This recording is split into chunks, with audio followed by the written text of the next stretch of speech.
This is Ed. He was a daily heroin user for over a year before he got clean, and he's here to explain some of the ways everyone gets heroin addiction wrong. It's gonna be fun! Movies portray heroin addiction as happening instantly. You jab that needle into your arm and boom, you're a skinny bass player in a grunge band. I've literally never met anyone who was introduced to heroin with a needle. Most start by popping or smoking pills. And when you first start using opioids, you can use daily for weeks with no withdrawal effects whatsoever.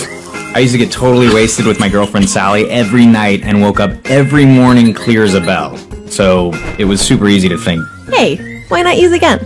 it was like drinking without a hangover. Turns out the really bad part of heroin isn't the physical dependency, it's the addiction. There's a difference. People act like addictive drugs are just needles full of addiction gremlins. But I didn't use heroin because of heroin.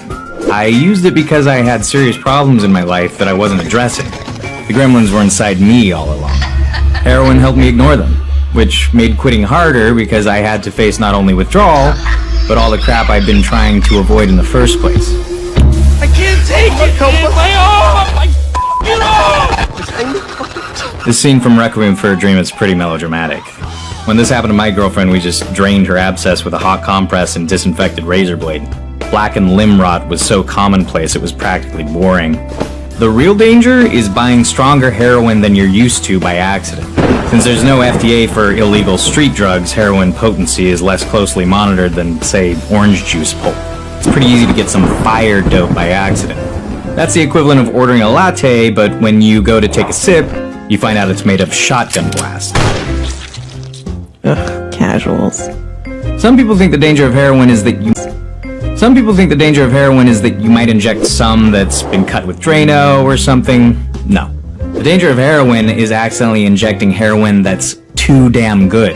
So I guess it's more like ordering a latte and accidentally getting a mocha latte. And then... This is getting dark. Let's talk about my penis for a second. Eventually I got arrested because while heroin made it hard for me to keep a job, it created a lot of opportunities for petty theft. And since I couldn't get any horse in jail, I quickly discovered that one of the side effects of heroin withdrawal is uncontrollable orgasms. And not the good kind, the bad kind of orgasm. Yes, those exist. Since heroin numbs your body, getting clean involves being hypersensitive, so I was climaxing painfully whenever anything came into contact with my junk. And prison is just full of stuff you don't want to be coming on. I'm clean now, and my dick works again. Withdrawal only lasts 3 weeks, the physical symptoms anyway. After those subside, only 2 things remain.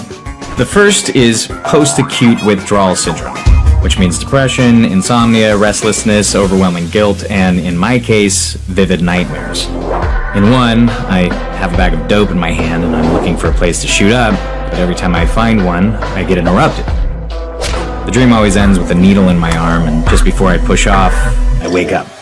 But the worst part is the problems that made me turn to heroin in the first place. They're still here.